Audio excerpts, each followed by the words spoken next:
Werewolf romance story written by Judith. Prologue. The pit of the old gods was built for death. For 3 centuries, the Iron Ridge Pack had condemned the unworthy to that ancient stone chasm with 5 grizzlies that were denied food for 7 days. No one survived. The bones scattered across the den floor proved it.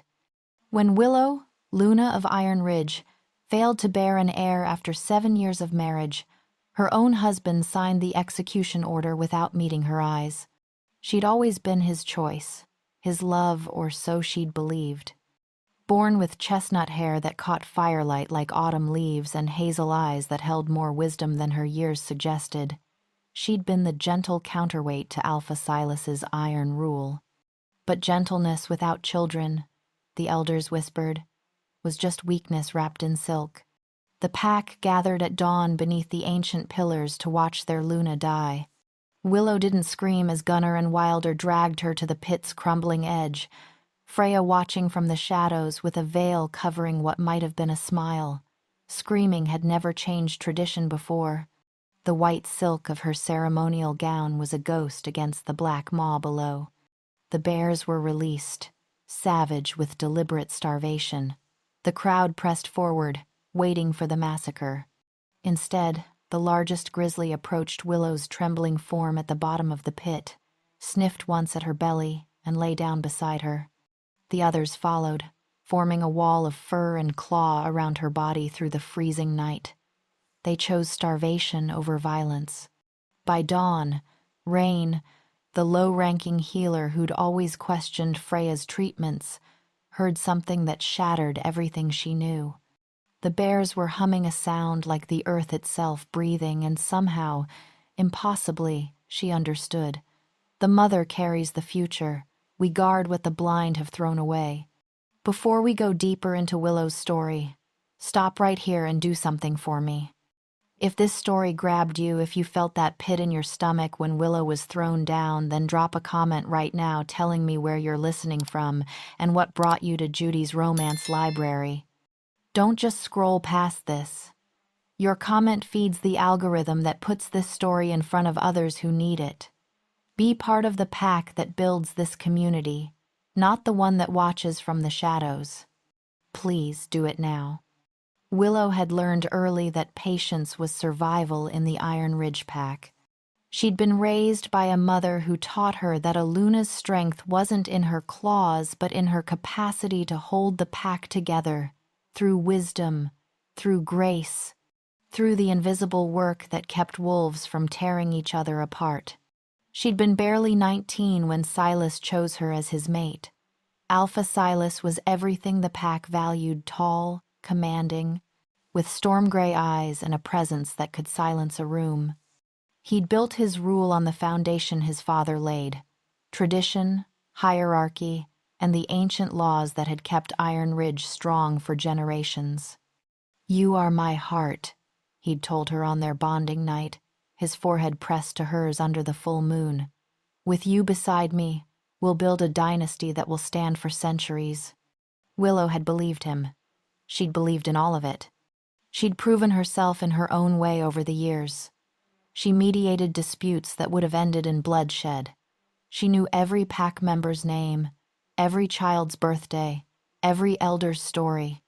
She organized the hunts that fed the vulnerable through harsh winters.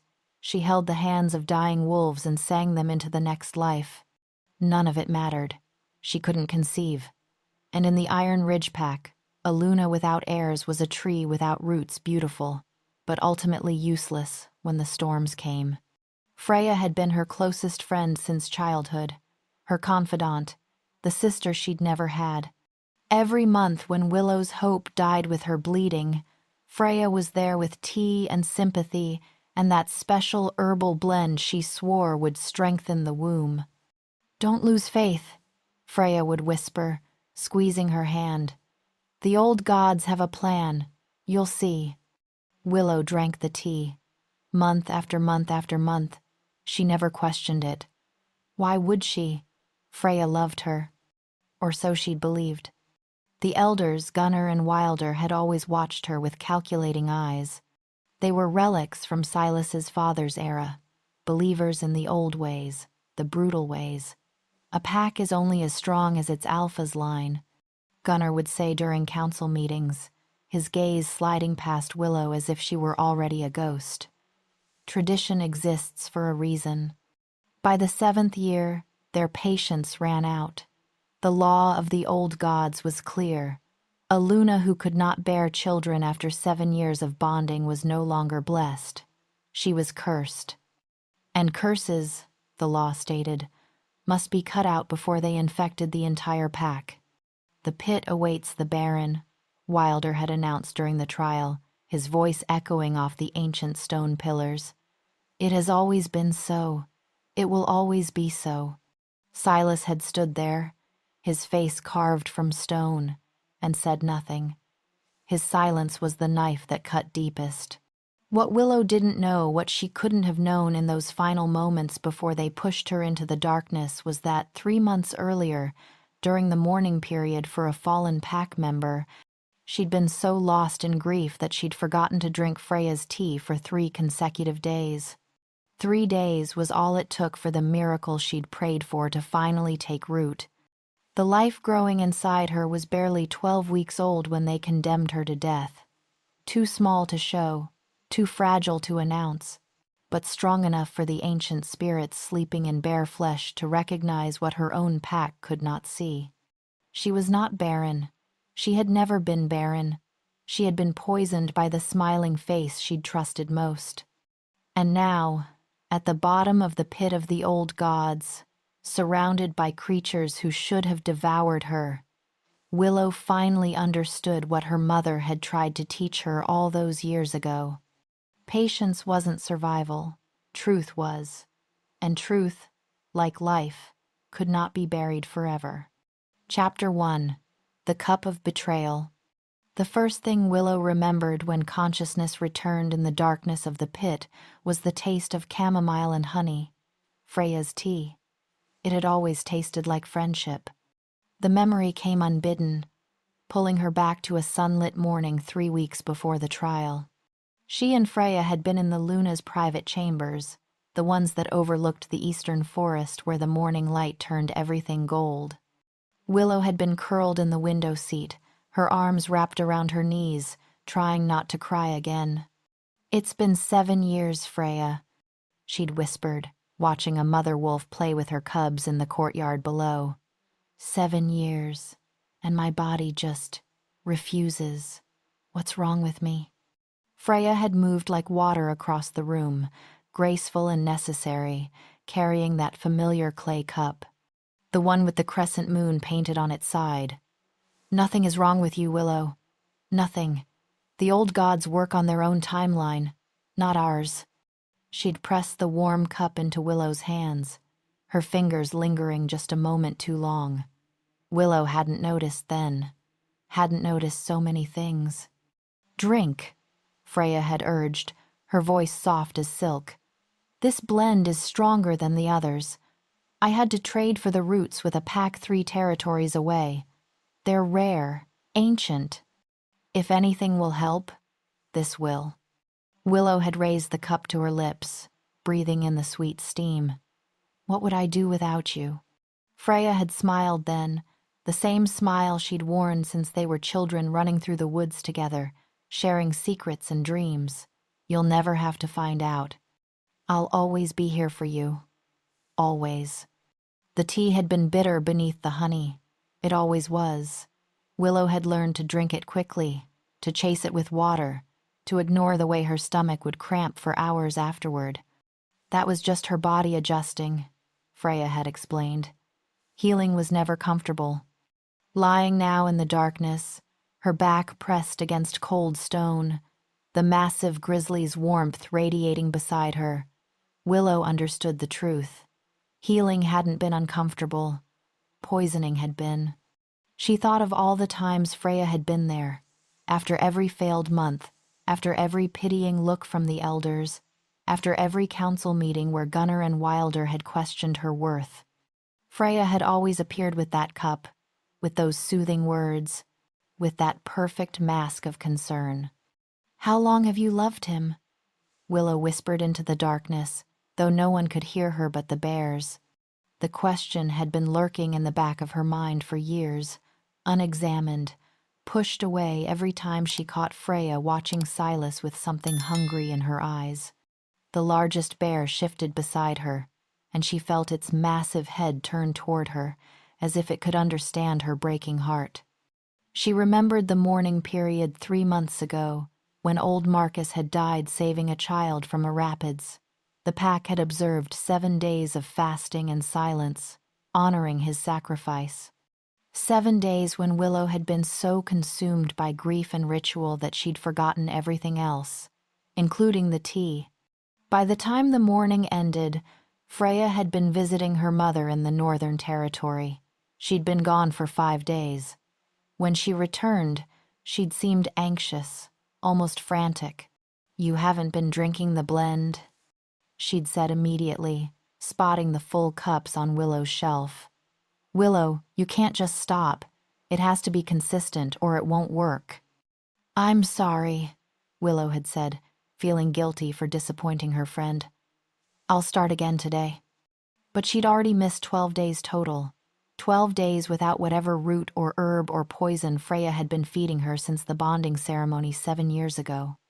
12 days for her body to finally do what it had been trying to do all along.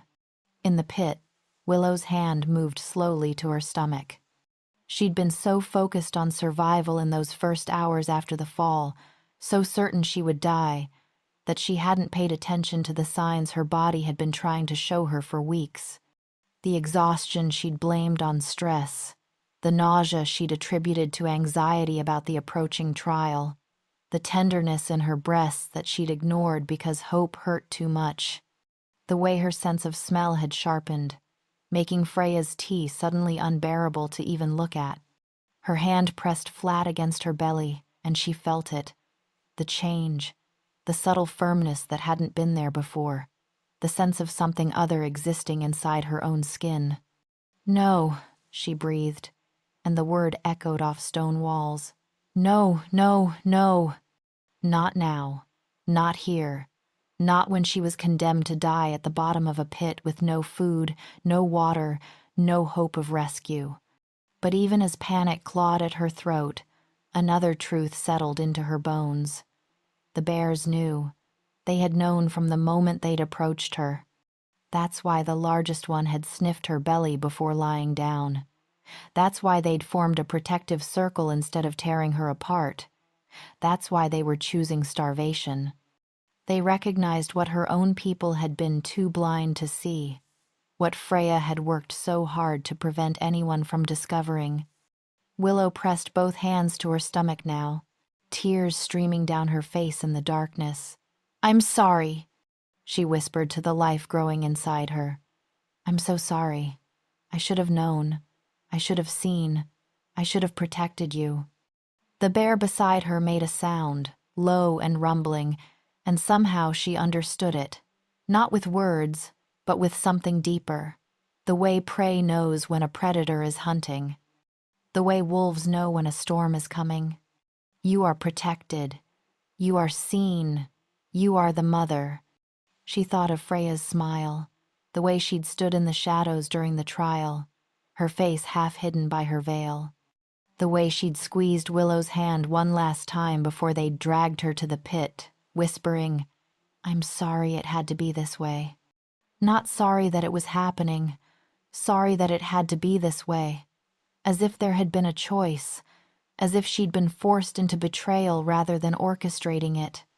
"Did you volunteer to comfort Silas?" Willow asked the darkness. "After I'm gone? Did you already plan which chambers you'd take, which title you'd claim?" The bear pressed closer, and Willow leaned into its warmth, her tears soaking into thick fur. She remembered her mother's words, spoken in the weeks before she died.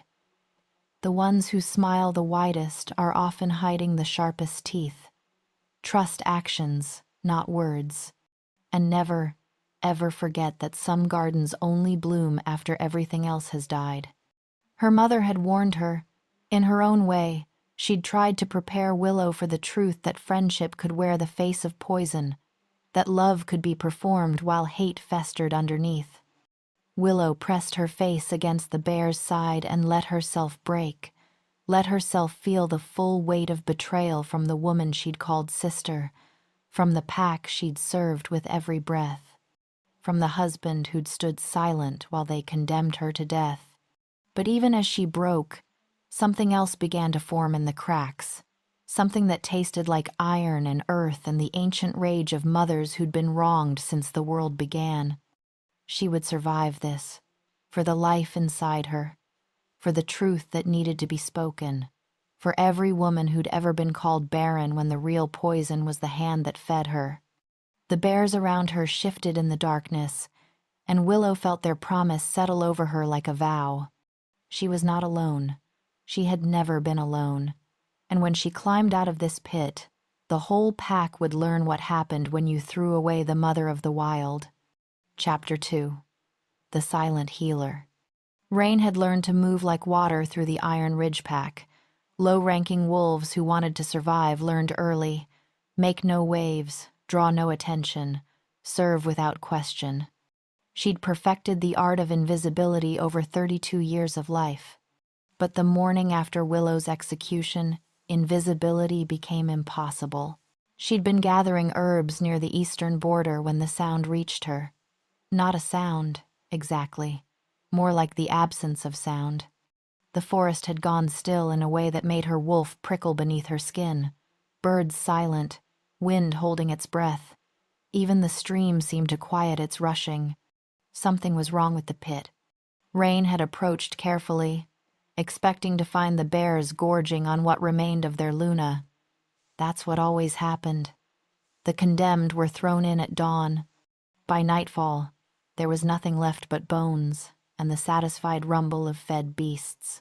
But when she'd peered over the edge, her herb basket tumbling from nerveless fingers, she'd seen something that rewrote everything she knew about the old gods and their laws. The bears were arranged in a perfect circle around Willow's white-clad form, protecting her. Their massive bodies formed a wall between her and the world that had condemned her. And Willow herself sat in the center, alive, her hand pressed to her stomach in a gesture Rain recognized immediately. She'd seen that gesture 1,000 times in her work as a healer's apprentice, the unconscious protective curve of a hand over new life, the instinct that kicked in before the mind even registered pregnancy. Blessed Mother, Rain had breathed, and the largest bear's head had swiveled toward her, its eyes holding an intelligence that made her want to run and kneel in equal measure. She'd stumbled backward, her heart hammering, and retreated into the forest before anyone could see her, before anyone could ask why she'd been near the pit, before the truth she'd just witnessed could form into words that would get her killed. But that night, lying in her small cabin at the edge of pack territory, Rain couldn't stop thinking about what she'd seen. Couldn't stop remembering the way Willow had looked so small and so regal all at once. Couldn't stop thinking about the life growing inside a woman the pack had deemed cursed. She thought about Freya's teas, the ones she'd delivered to Willow's chambers every month like clockwork for 7 years. The ones she'd asked Rain to help prepare in the beginning, before Freya had suddenly insisted on doing it alone, saying Willow preferred her personal touch. Rain had thought it strange at the time. The ingredients Freya had requested included moonroot, which was known to prevent pregnancy, not encourage it. When she'd mentioned this, Freya had smiled that perfect smile and said, "Oh, this is a different preparation, a cousin of moonroot that actually strengthens fertility. They're easy to confuse." Rain had believed her. Why wouldn't she? Freya was training to be the pack's head healer. She was Willow's best friend. She had no reason to lie. But now, staring at her ceiling in the darkness, Rain understood. The pieces assembled themselves with terrible clarity. The fertility tea that was actually poison, the 7 years of false hope, the convenient timing of the trial, the way Freya had watched Silas during council meetings when she thought no one was looking. "She did this," Rain whispered to the empty room. "She poisoned our Luna." The question was what to do about it. Going to Silas was impossible. He'd signed the execution order himself. Going to the elders would be suicide. They'd wanted Willow gone. Going to anyone in the pack would mean death for speaking against Freya, who was now positioned to become the next Luna once a decent mourning period had passed. But doing nothing meant Willow would starve in that pit, meant the life inside her would die before anyone knew it existed, meant Freya would win. Rain had never been brave. She'd spent 3 decades perfecting cowardice, actually. But there were some things that went deeper than fear, some wrongs that demanded action even when the cost was everything. She rose from her bed and began gathering supplies. The pit was watched during the day. Guards rotated through to ensure no one tried to rescue the condemned. But at night, the watch was lighter. One wolf stationed at the judgment hall, far enough from the pit itself that Rain could approach if she was careful. She waited until the moon was high, then moved through the forest like she'd learned as a child, low to the ground, downwind, patient. She carried a pack filled with dried meat, water bladders, blankets, and herbs, enough to keep someone alive for weeks if rationed carefully. When she reached the pit's edge, she lay flat against the stone and peered over. The bears were still there, still maintaining their protective circle. And in the center, Willow sat with her back against the wall, her eyes closed, one hand on her belly. Rain didn't call out. Sound would carry. Instead, she lowered the pack on a rope, playing it out slowly, trying not to make noise against the stone. The rope was old, scavenged from the supply shed. If anyone noticed it missing, she'd say she'd seen a young wolf take it. Blame wouldn't stick to someone invisible. The pack reached the bottom. Rain held her breath, watching. Would the bears attack? Would they see this as a threat? The largest bear raised its head, looked directly at Rain, and then deliberately turned away. Permission granted. Willow's eyes opened. Even from this distance, Rain could see the shock register. The Luna reached for the pack, pulled it close, and looked up. Their eyes met across the darkness and the distance. Rain pressed her finger to her lips. Silence, secret, survival. Willow nodded once, understanding in her gaze, and then mouthed 2 words. Thank you. Rain hauled up the rope and disappeared into the forest before emotion could undo her. She'd just committed treason. If anyone discovered what she'd done, she'd be the next one thrown into the pit. But as she ran through the trees back to her cabin, she felt something she hadn't felt in years. Purpose. Over the following days, Rain established a rhythm. She'd approach the pit every 3 nights, always at the darkest hour, always with supplies, food, water, medicine. Once, she lowered a letter from Willow's mother that she'd kept hidden, thinking the Luna might need her mother's words in the darkness. The bears always allowed it. They'd watch Rain with those ancient eyes, then turn away, granting permission for the human to care for the human they'd claimed as their own. And every time Rain looked into the pit, Willow looked stronger, not weaker, as she should have been, stronger, her spine straighter, her eyes sharper, her hand on her belly more protective, more certain. The 4th time Rain came, she lowered a note with the supplies. Just 3 words written in careful script. I know everything. When she hauled up the rope, there was a return message tied to it.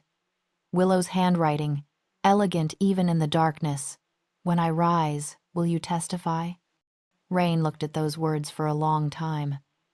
Testifying meant exposure, meant standing before the pack and accusing Freya of murder, meant painting a target on her own back that would never fade. But it also meant justice, meant truth, meant that Willow wouldn't face her climb alone. She took out her charcoal and wrote on the back of the note, "Until my last breath." She lowered it back down, watched Willow read it by moonlight, watched the Luna press the paper to her chest and close her eyes. When Rain made it back to her cabin that night, she found a single white flower on her doorstep. Moonblossom, the kind that only grew in the deepest parts of the forest where the old gods were said to walk. The kind that meant, you are seen, you are valued, you are blessed. Rain picked it up with shaking hands and understood. The bears weren't just protecting Willow. They were protecting everyone who chose truth over tradition, everyone who chose compassion over cruelty. The old gods were watching, and they were taking names. Chapter 3. The Winter of the Mother. The pit became Willow's cathedral, and the bears became her congregation. In the weeks that followed her condemnation, she learned a language older than words, deeper than the commands and dominance her pack valued so highly. She learned it first through necessity. The largest bear, she'd named him Sentinel in her mind, would shift his position when danger approached above. A subtle repositioning of his massive body that told her, stay still, stay silent, someone is watching. The female with the scarred muzzle would huff softly when rain was coming, a sound like relief that meant, your human brings sustenance, you will not starve today. But as her belly swelled with the passing weeks, as the life inside her grew from whisper to presence to undeniable reality, Willow began to understand something that would have been heresy to speak aloud in the Iron Ridge pack. The bears were teaching her to be strong in ways her pack had never valued, ways they couldn't even recognize as strength. Her humanity, which they'd called weakness, became her greatest weapon in the pit. She couldn't hunt like a wolf, couldn't tear meat with fangs or track prey by scent alone. But she could think, could plan, could turn the stone walls around her into shelter rather than prison. Using rocks and the blankets Rain had lowered, Willow built a nest in the driest corner of the pit. She lined it with moss the bears brought her carried in their mouths like offerings, placed at her feet with a gentleness that made her weep. She learned which stones held heat from the afternoon sun and could be moved near her sleeping place to ward off the worst of the night cold. She learned to read the sky from her prison.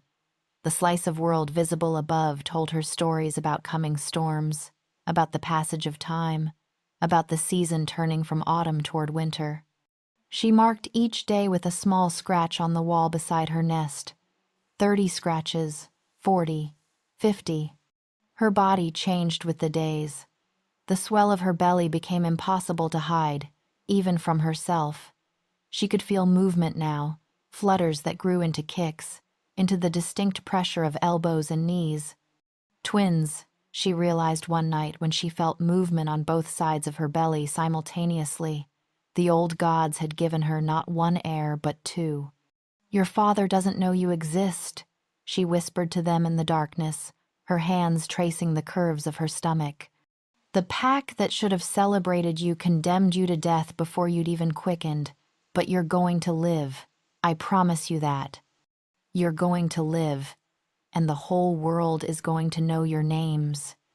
The bears listened when she spoke to her children. Sentinel would move closer during these conversations, as if he wanted to hear every word.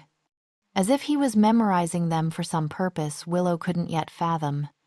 Winter arrived with the first snow, and Willow learned to survive cold that should have killed her. The bears would press close on the worst nights, sharing their body heat, creating a living den that kept her from freezing. She learned to breathe slowly, to conserve energy, to move only when necessary. She learned that survival wasn't about dominance or strength or the ability to command through voice. It was about adaptation, about finding warmth in unexpected places, about accepting help from creatures the pack would have called beneath them. Rain's visits became lifelines. Every 3 days, the rope would descend with supplies and small treasures. A book once, which Willow read by firelight, yes. Rain had even managed to send down flint and dry wood, teaching Willow through written notes how to build a fire in the pit without smoking herself to death. Dried flowers that Willow pressed between the pages of the book. Once, miraculously, a letter. It was from Rain, written in cramped script. The pack believes you're dead. Freya mourned you publicly for 3 days, then began appearing at council meetings with Silas. She doesn't sit in your chair yet, but she stands close to it. Gunnar and Wilder speak of the new era coming. They say the old gods are pleased that tradition was upheld. But Silas, Willow, something is wrong with him. He barely speaks, barely eats. He stands at the pit's edge sometimes, at dawn, when he thinks no one is watching. I think he's starting to understand what he's done. I'm gathering evidence, the moon route, the preparation notes, everything I can find. When you rise, and you will rise, I'll have what we need to prove the truth. Stay strong, my Luna.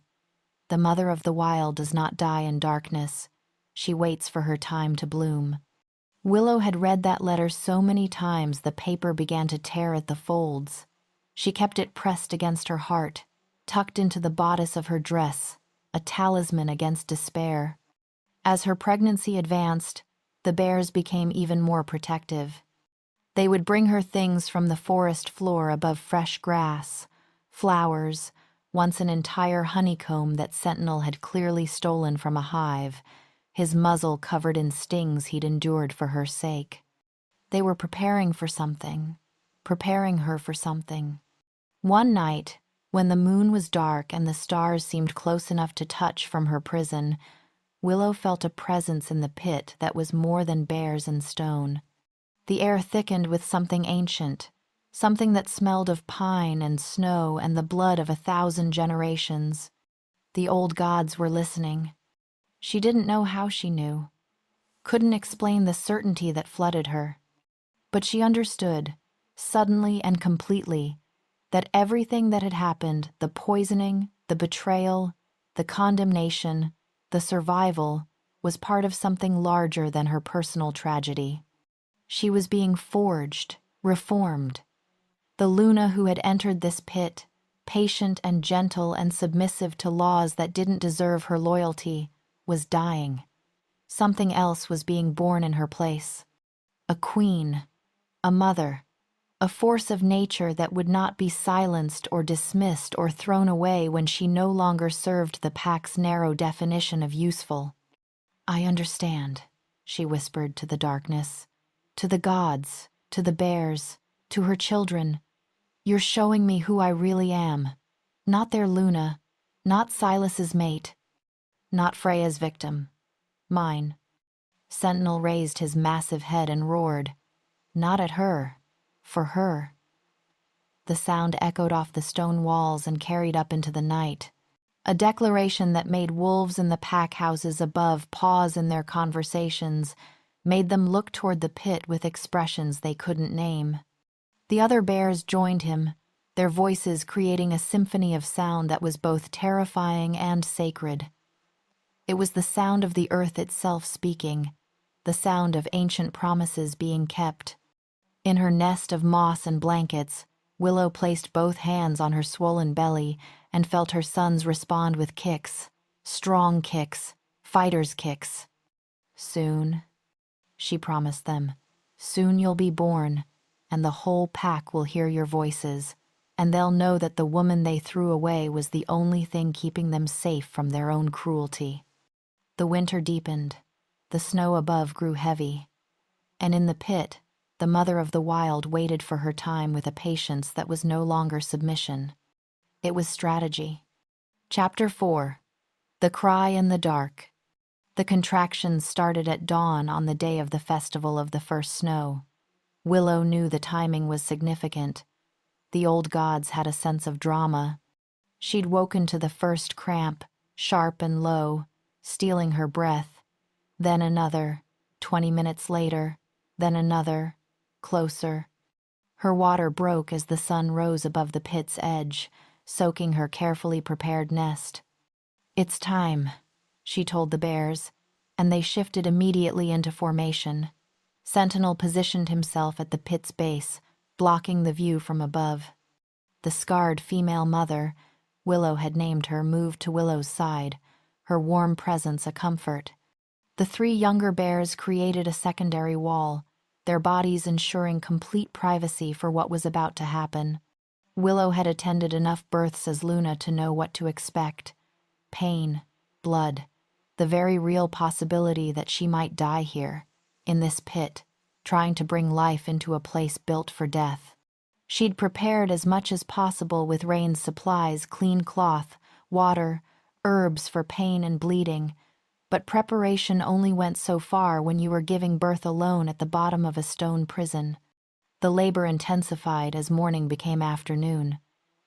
Willow gripped the furs beneath her and breathed through contractions that felt like her body was tearing itself apart. She'd thought she understood pain, had thought the betrayal, the fall, the weeks of cold and hunger had taught her the limits of suffering. She'd been wrong. This pain was different. It was purposeful, creative. Every contraction was her body opening, making space, preparing to push two souls from darkness into light. It was agony, yes, but it was also the most powerful thing she'd ever experienced. Mother pressed closer during the worst contractions, her warmth and steady breathing helping Willow find her rhythm. In, out, breathe through it, survive it, become it. By the time the sun began its descent, Willow was fully dilated and pushing. She'd lost her voice to screaming hours ago. Now there was only breath and effort, and the primitive drive to bring her children into the world no matter what it cost her. Above, in the pack house, the festival of the first snow was beginning. Willow could hear the distant sounds of celebration, music, laughter, the pack gathering to honor tradition while their Luna gave birth in the darkness below their feet. The irony was almost beautiful. The first twin came as the stars emerged.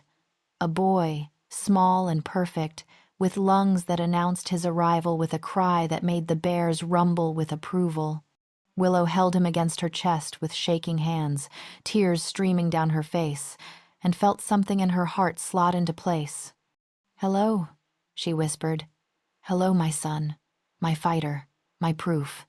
She wrapped him in cloth, tied off the cord with twine Rain had sent, and prepared for the second birth. The contractions had eased slightly, giving her a brief respite.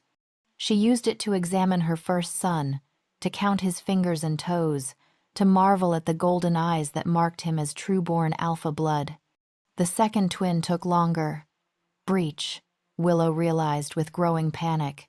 She could feel the position was wrong. If she'd been in the pack house, the healers could have turned him. Here, alone, she had only determination and prayer. "You have to help me," she told the child inside her. "You have to turn. You have to fight. We've come too far to lose you now." Whether the baby heard her or the old gods intervened, something shifted. The position corrected, and Willow pushed with everything she had left. The second son was born as the moon reached its peak, larger than his brother, and his cry was louder, deeper. The sound of it echoed off the stone walls and carried upward, amplified by the pit's acoustics, into something that no longer sounded quite human. In the pack house above, Silas was standing with Freya at the head table when the sound reached him. He froze, his cup halfway to his lips, every instinct in his wolf screaming that something was wrong. That sound, that impossible sound coming from the direction of the pit. It sounded like infants, twins, crying in harmony from the earth itself. "Did you hear that?" he asked, his voice barely functional. Freya's face had gone white. "Hear what?"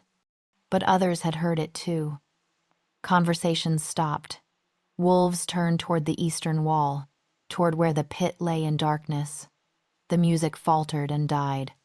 The cries came again, stronger this time, more insistent, the sound of new life demanding to be recognized. And beneath it, carried on some frequency only wolves could hear, the deep answering roar of the bears.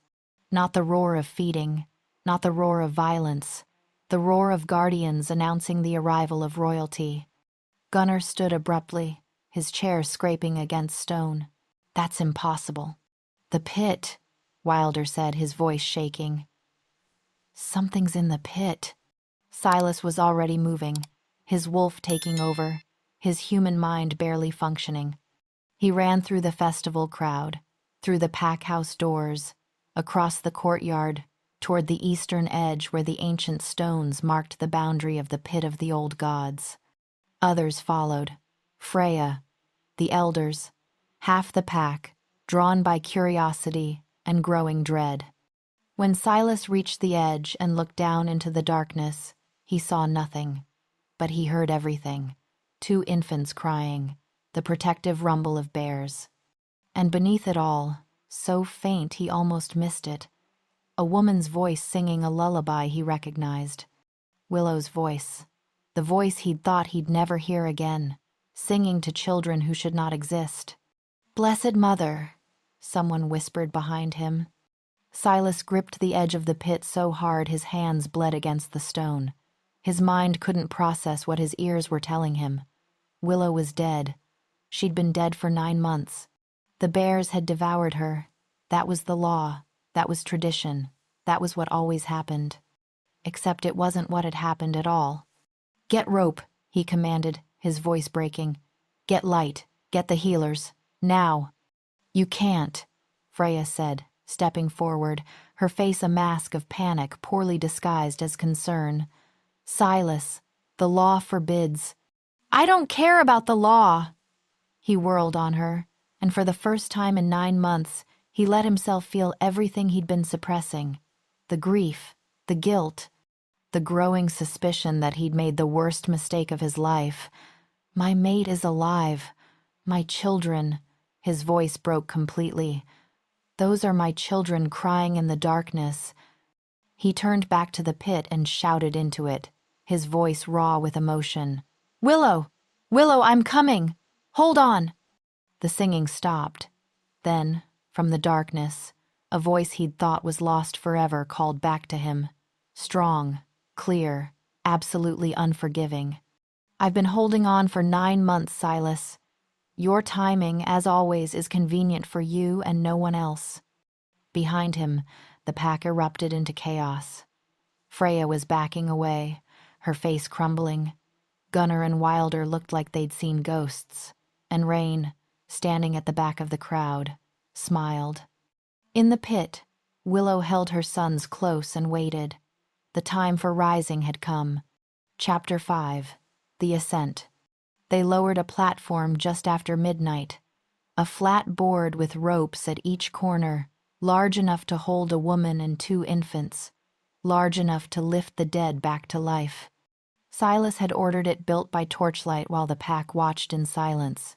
He'd stripped off his ceremonial robes and worked alongside the craftsmen, his hands bleeding, his face a mask of barely contained desperation. No one had seen their alpha like this, undone, human. Willow watched from below as the platform descended. The bears had arranged themselves around her nest, a protective honor guard that had not moved in hours. Her sons were wrapped in the last clean cloth Rain had sent, both nursing despite being barely hours old. They were strong, already strong. Their cries had shaken the foundations of the pack's certainty. "Are you ready?"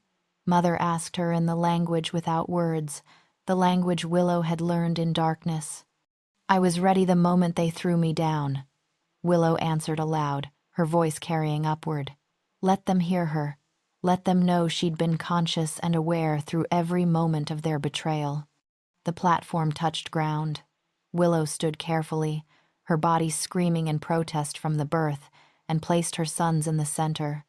She stepped onto it herself, one hand gripping the rope, the other wrapped protectively around her children. "Pull us up," she called. "But know this, the woman you condemned is dead. The one rising is something else entirely."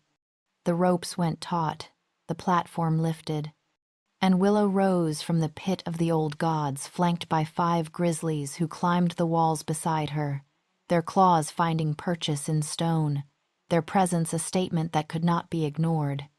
The old gods had spoken, they had chosen, and their choice was not the pack's law or the elders' tradition or Silas's weakness. Their choice was her. When the platform reached the top, Silas was there, reaching for her with hands that shook. Willow looked at him, really looked at him for the first time in 9 months. He'd aged, lost weight. His eyes held a haunted quality that spoke of sleepless nights and growing understanding. "Don't," she said simply, stopping him mid-reach. "Don't touch me. Don't speak.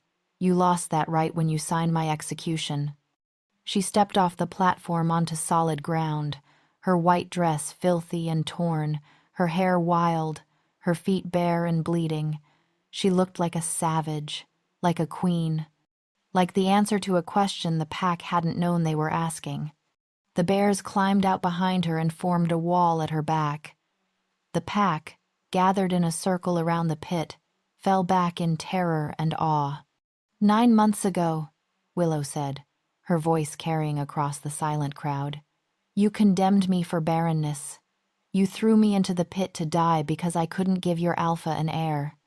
You called me cursed, worthless, a burden that needed to be removed." She pulled back the cloth covering her sons, revealing 2 perfect, golden-eyed boys who looked back at the pack with the fearless gaze of those who'd been protected by gods. "But I was never barren. I was never cursed. I was poisoned." The crowd erupted.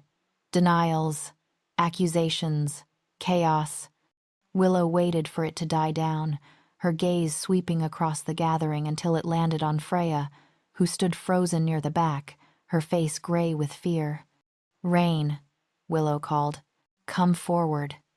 The healer emerged from the crowd, carrying a wooden box. She walked to Willow's side and opened it, revealing vials and dried roots and carefully preserved evidence. "Tell them," Willow commanded. Rain's voice shook at first but grew stronger with each word. For 7 years, Freya gave Luna Willow a tea made from moonroot, a substance that prevents pregnancy from reaching term. She called it a fertility blend, but I've analyzed what remains of her supplies. It's poison. Specifically designed poison that mimics the symptoms of barrenness, while ensuring no child could survive beyond the first few weeks of development. She held up a journal. "These are Freya's notes. I found them in her healing chambers. They detail every dose, every lie, every deliberate act to ensure Willow remained childless so that," she looked at Freya directly, "so that you could take her place beside the alpha." Freya was shaking her head, backing away, but Gunnar and Wilder had moved to block her escape. "No," Freya said. "No, that's not. I was trying to help her. I was trying to heal." "You were trying to murder me," Willow said, her voice cutting through the excuses like a blade. Slowly, carefully, making it look like the curse was mine when the curse was you. She took a step forward, and the bears moved with her, a united front. "But the old gods saw, and when you finally convinced my husband to throw me away, they sent their judgment. Not on me. On this pack. On the tradition that values bloodlines over lives. On the laws that let wolves like you hide behind duty while committing murder." She looked at Silas now, her gaze hard. "You want to know why I survived? Why the bears protected me instead of devouring me? Because they recognized what you failed to see.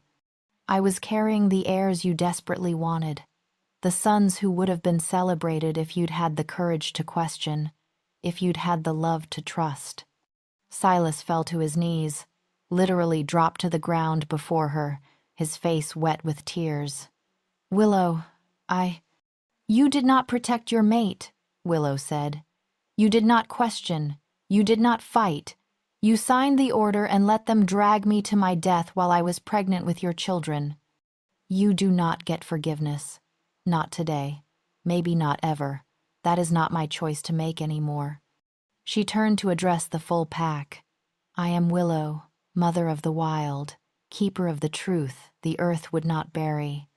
These are my sons, born in darkness, protected by the gods your tradition forgot to honor, and I am taking back what was stolen from me."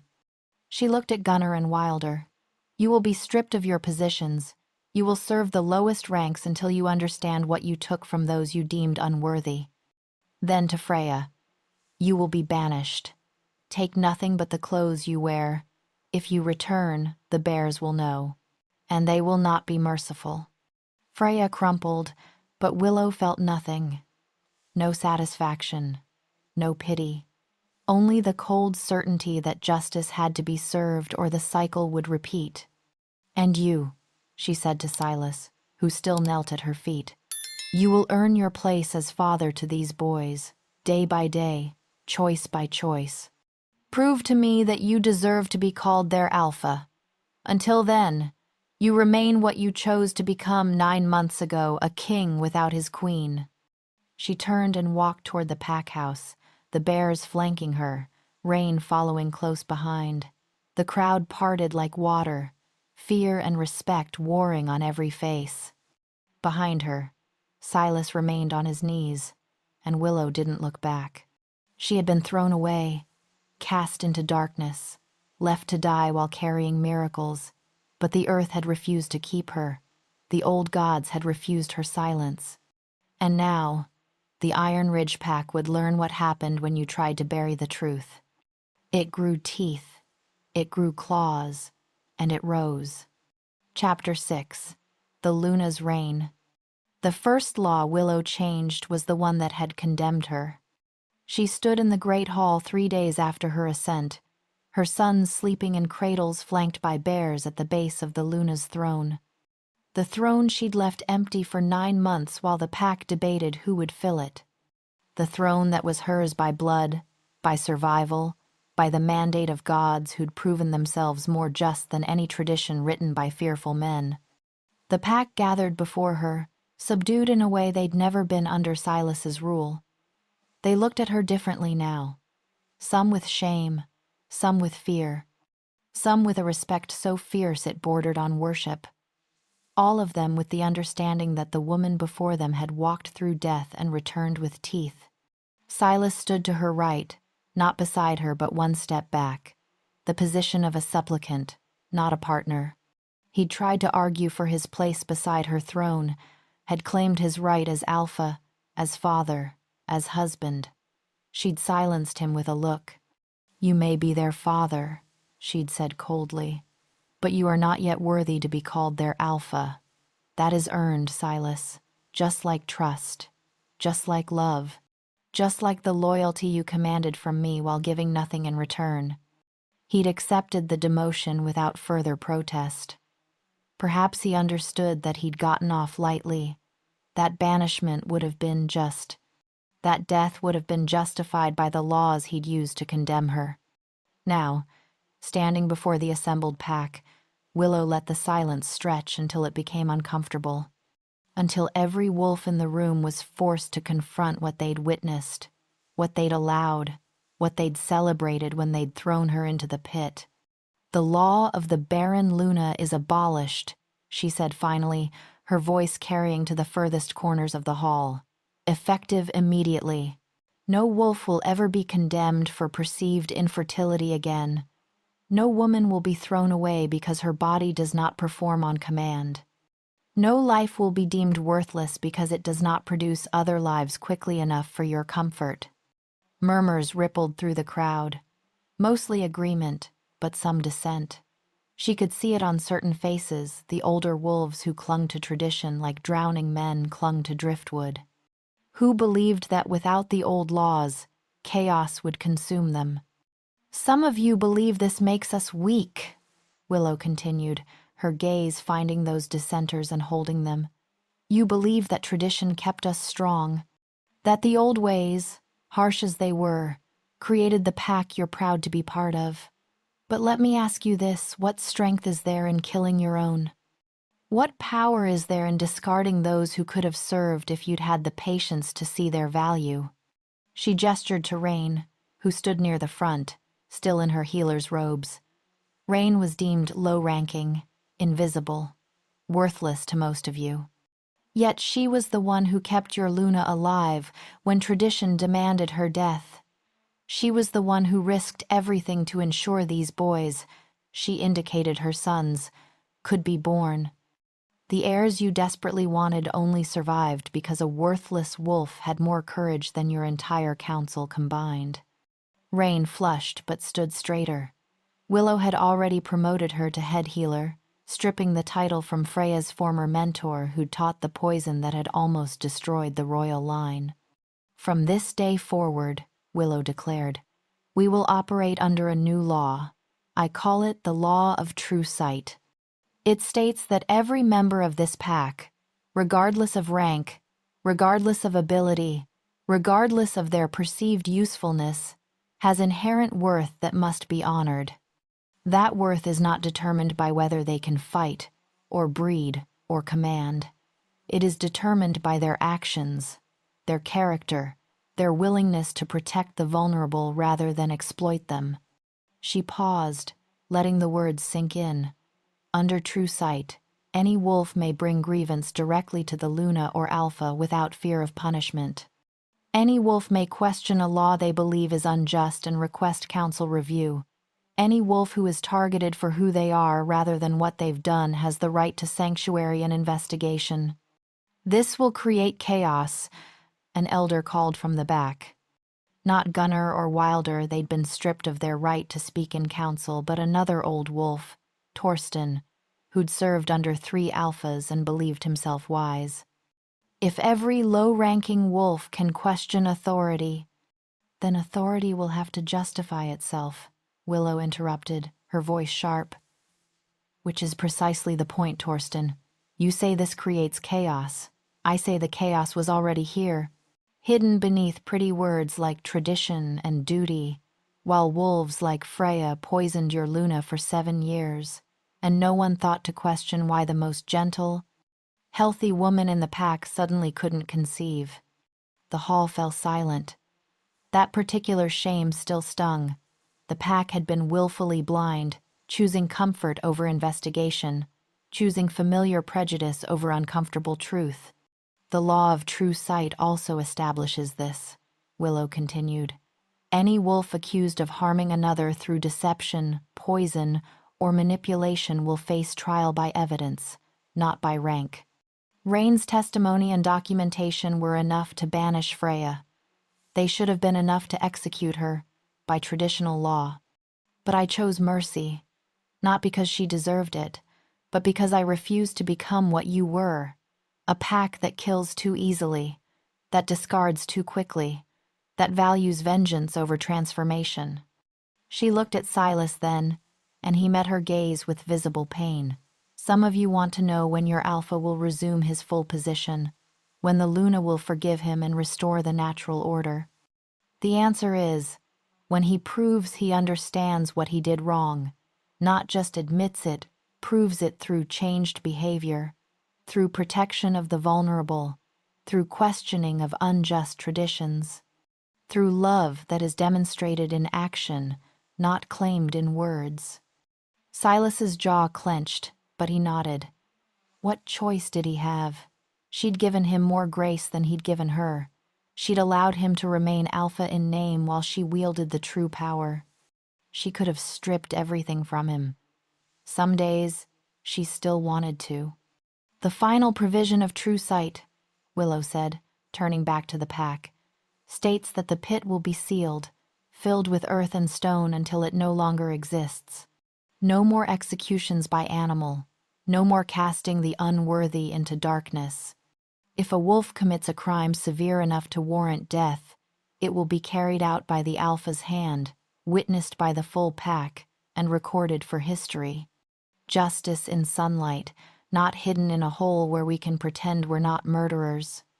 She could feel the resistance to this, the discomfort of wolves who liked their brutality distant and deniable, but she also felt the relief from others, the younger wolves, the lower-ranked ones, those who'd lived their lives one mistake away from the pit and had never felt safe.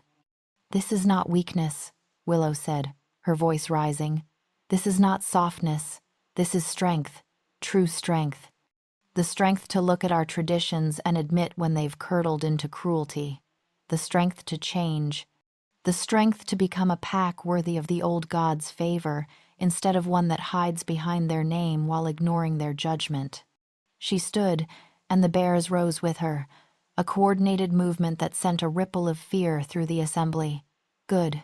Let them remember. Let them never forget that their Luna had been protected by forces older and wiser than their petty laws. I am Willow, Mother of the Wild, Luna of Iron Ridge by right of survival and divine selection. These are my laws. These are my sons. This is my pack. And if any wolf here cannot accept true sight, cannot live under laws that demand you see the worth in every life, then you are free to leave. Now, tonight, with my blessing and a week's provisions. She waited. No one moved toward the doors. Some wolves looked like they wanted to, but peer pressure and uncertainty kept them rooted. Change was frightening, but staying in a pack that had proven capable of condemning its own Luna to death was more frightening still. Then we are agreed, Willow said. The law of true sight is now the foundation of Iron Ridge Pack. Break it, and you answer not just to me, but to the gods who watched me survive what should have killed me, who sent their guardians to protect what you threw away, who will judge you by the same measure you used to judge others. She sat back down, and one of her sons, the smaller one, the fighter who'd been born first, began to cry, not a cry of distress, but of hunger. Willow lifted him from his cradle, ignoring the assembled pack, and began to nurse him right there on her throne.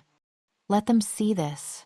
Let them understand that motherhood and power were not opposing forces, that the same woman who could feed a child could command bears. That vulnerability and strength could exist in the same body, in the same moment, without contradiction.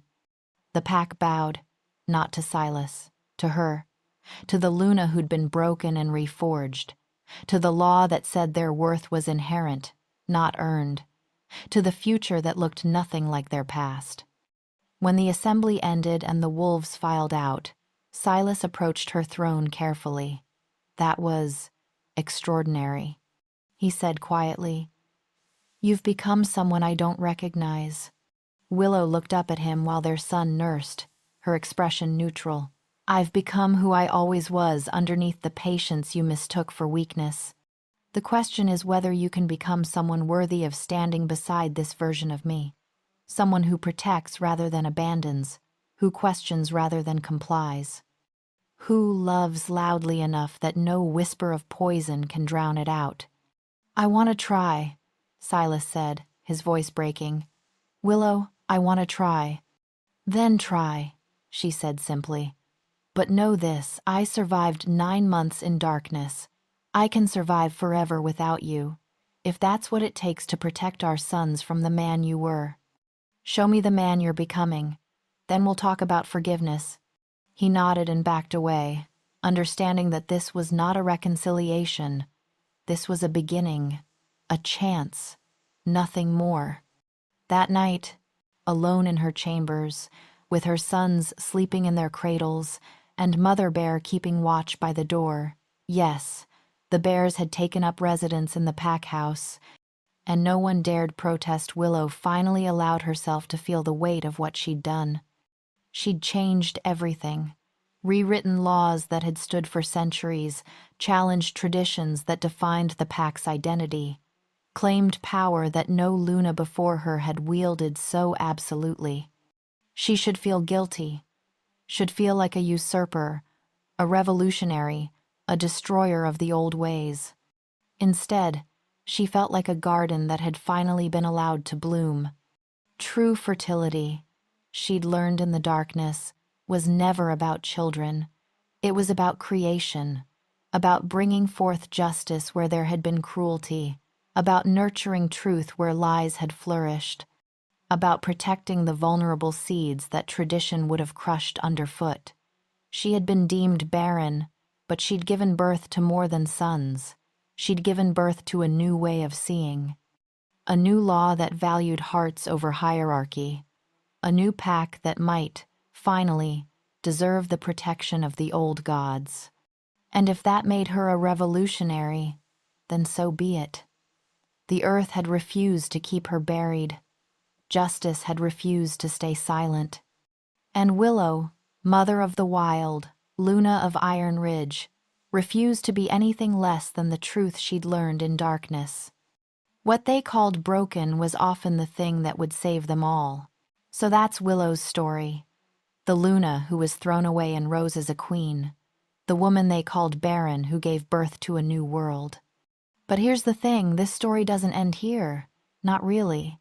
Because right now, you're sitting at a crossroads, and you need to make a choice. You can close this tab, walk away, let this story fade into the background noise of your day. Pretend you weren't moved by Willow's rise from that pit.